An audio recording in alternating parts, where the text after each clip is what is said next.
Olá pessoal, tudo bem? Então, olha só, hoje, ok? Nós vamos falar sobre a questão da lei zero da termodinâmica, ou como muitos conhecem também, a questão da temperatura de equilíbrio, ou também questão de misturas de substâncias a diferentes temperaturas, né?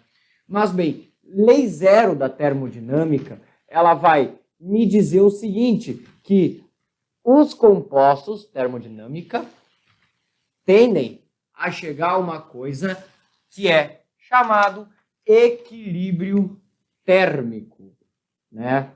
O que é o equilíbrio térmico? Né? É a situação onde a temperatura de duas substâncias, né?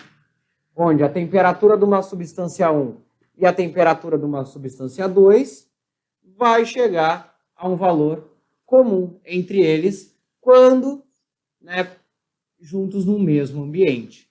Ou também posso falar que a temperatura de substâncias tendem a chegar à temperatura ambiente, né? Pensando no ambiente também como uma outra substância, certo? Como é que eu posso pensar nisso? Olha só com o seguinte exemplo rápido aqui, tá? Eu vou colocar aqui uma vasilha, certo? Uma vasilha preenchida com água. É só fazer a basezinha aqui. Uma vasilha preenchida com água. Tá? Fazer aqui dentro. E dentro dessa vasilha, tá? Eu vou inserir, né? Dizendo que essa vasilha tem uma temperatura T1. Né? Dentro dessa vasilha eu vou inserir um corpo, certo? Por exemplo, um corpo sólido. Posso pensar como um pedaço de algum metal a uma temperatura T2, tá? Na seguinte situação, onde eu posso dizer que T2, por exemplo, é maior do que T1. Ou seja, eu posso dizer que eu botei um bloco de algum metal quente dentro de uma vasilha com água. É entendível, né, neste caso, que estes dois corpos vão sofrer variações de temperatura de forma que T2, ou melhor, a temperatura desse bloco de metal tende a diminuir, vai resfriar pela água. A água, em consequência, vai ter sua temperatura aumentada até o momento em que essas duas temperaturas chegam a um valor comum, que é o que a gente chama a temperatura de equilíbrio, que aqui eu posso nomear simplesmente como um T, né? Uma temperatura de equilíbrio, certo? Mas bem, como é que eu consigo determinar esta temperatura de equilíbrio? Ok? Pensando aqui, por exemplo, que esse é um bloco sólido de alumínio, daí o calor específico do alumínio 0,2 calorias por grau Celsius. E aqui é água, né, cujo calor específico 1 caloria por grau Celsius, certo? Eu tenho uma massa, uma quantidade desses dois, e eu quero saber, bem, dependendo das temperaturas, como é que eu vou saber qual vai ser a temperatura de equilíbrio entre eles? Claro, desprezando a dissipação de calor para o ambiente, para o próprio recipiente, certo? Pensando que isso aqui é um recipiente que está isotermicamente, ou melhor, termicamente isolado, ok? Bem, como é que a gente pode fazer? Nós iremos trabalhar a lei zero da termodinâmica também com o conceito da conservação de energia. Porque o que acontece?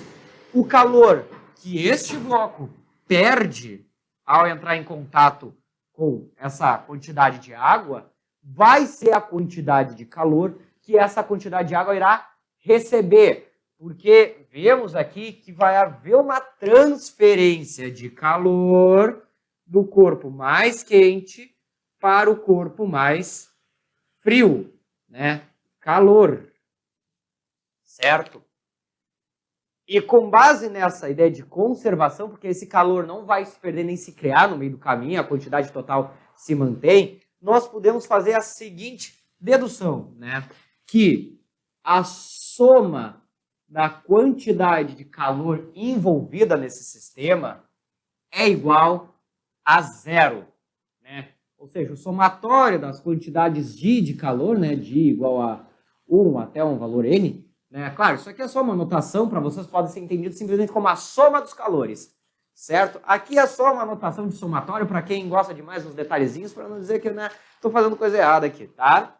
Bem, o que acontece? O soma das quantidades de calor envolvidos num processo como esse vai ser igual a zero. Por quê?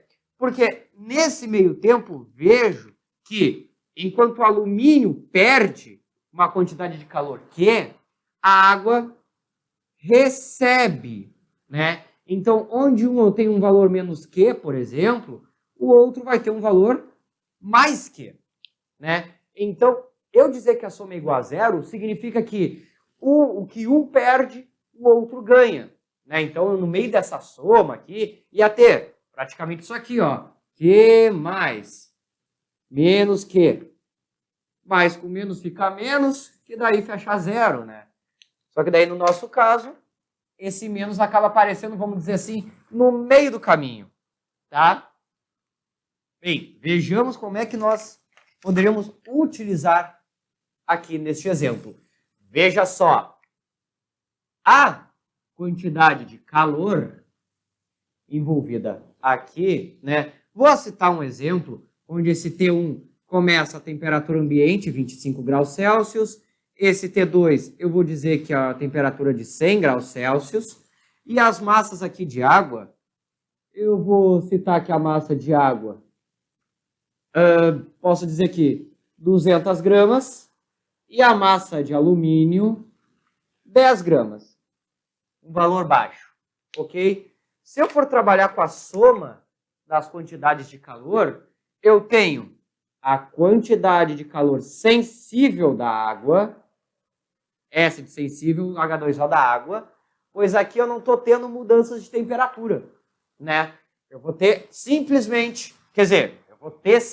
mudança de temperatura, não tendo mudança de fase, tá? Por isso que eu coloquei o alumínio aqui, ó, a 100 graus Celsius. Eu sei que ele vai diminuir a temperatura, não chegando à temperatura de ebulição. Caso chegue na de ebulição, só colocar mais um termo aqui. Por isso eu falei a soma dos calores. Daí vai depender de todo o processo. Mas a quantidade de calor sensível envolvido no alumínio igual a zero. Bem, conhecidas as expressões, né? Lembrando, quantidade de calor sensível, massa vezes calor específico vezes variação de temperatura. Temos também o calor latente, que é a massa vezes calor latente de fusão. E o calor específico também pode ser dito como a chamada Czão, que é a chamada capacidade térmica, né? Não tem muito o que falar disso aqui, mas é uma outra forma, quando não tem calor específico é a massa, tem só a capacidade térmica, que pode aparecer, né? Capacidade térmica. Ah, não havia falado isso em algum outro vídeo, mas a capacidade térmica, bem, vai aparecer justamente com esse nome. E a unidade também, para facilitar, é simplesmente calorias por grau Celsius, né? Esse C, estou me referindo a esse aqui, tá? Por isso que eu fiz um C maior. C maiúsculo, capacidade térmica, C minúsculo, calor específico, certo? Então, se a questão falar em capacidade térmica, eu vou usar essa expressão. Se ela falar de calor sensível, vou falar dessa expressão. Se falar em mudança de fase, tem que falar essa expressão. Tudo isso aqui pode entrar aqui dentro, tá? Vai depender das lições. Mas, bem, vocês vão ter uma lista de exercícios aí na descrição do vídeo para poder treinar essa parte, que é basicamente utilização de fórmulas e a ideia do equilíbrio térmico, que é justamente isso aqui, a soma, né? Bem, prosseguindo aqui, como eu sei que é calor sensível, massa, calor específico, ΔT. Então, massa, 200 H2O, calor específico, 1, e o ΔT eu vou fazer o seguinte, isso aqui. O que é esse 25? É a temperatura inicial da água, né? A temperatura que a água estava quando eu joguei o bloco de alumínio. O que é esse T? a minha temperatura final, ou a temperatura de equilíbrio, né? Para essa fórmula. Mais calor sensível do alumínio. Massa de alumínio, neste caso é 10. Calor específico do alumínio, 0,2. Abre parênteses para o delta, né? T menos 100. Né? Por que o T de novo aqui? Porque os dois têm a mesma temperatura de equilíbrio. A ideia da temperatura de equilíbrio é ser igual no final. Então, coloco o T aqui. Igual a 0. Né? Claro, aqui a gente vai entrar num sistema agora, né, basicamente, resolver isso aqui para achar o T. Né, é a parte mais matemática. Aí tem que ter uma mão de obra. Aqui eu vejo que dá 200, né? Posso colocar aqui para tentar simplificar, dá 200. 200 vezes T, eu vou ter 200T menos 200 vezes 25 vai dar 5.000. Tá? Não se preocupem com os valores altos aí, pois é costumeiro acontecer isso. Aqui eu vejo que vai dar 2. Então, eu vou ter 2 vezes T, 2T, menos 2 vezes 100, 200, igual a 0, sempre. Né? Daqui, vemos que podemos juntar T com T.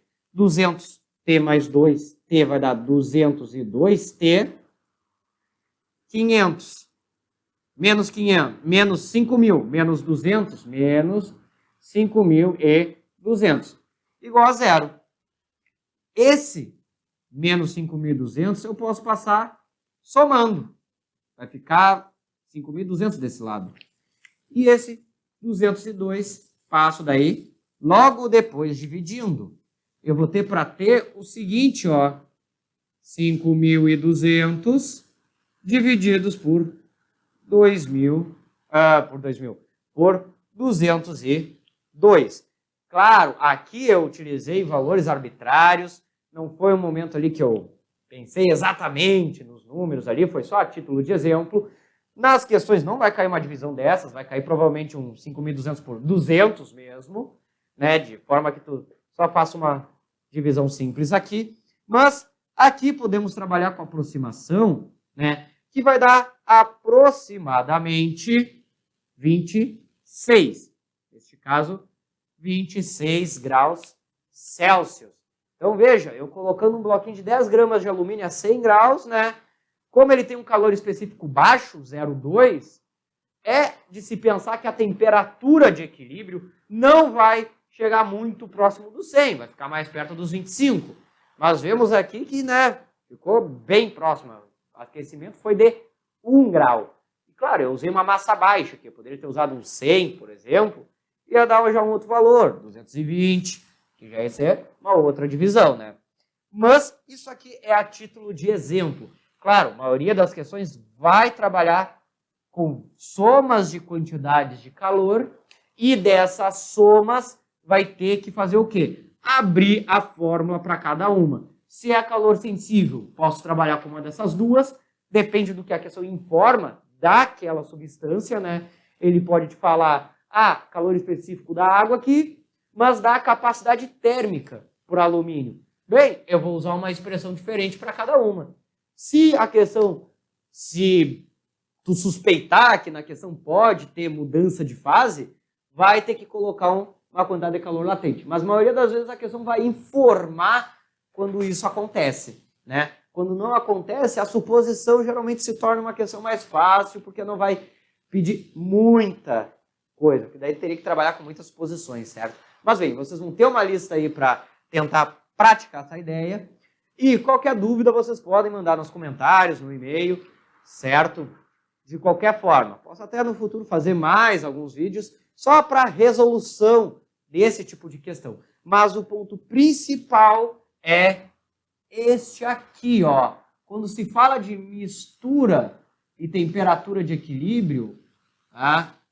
A situação que eu tenho aqui, o ponto de partida é este aqui.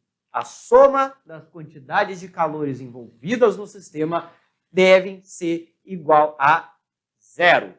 Certo, pessoal? Bem, espero que eu tenha ajudado vocês com essa aula aqui, com esse vídeo, tá? Como eu falei, dúvidas podem postar nos comentários ou mandar para o e-mail, aí vai estar no fim da tela. Se vocês gostaram, peço que curtam, que se inscrevam no canal e que compartilhem o vídeo, certo? Para poder ajudar o canal aí a ter cada vez mais material para vocês, certo, pessoal? Desejo a vocês, então, bons estudos e até a próxima!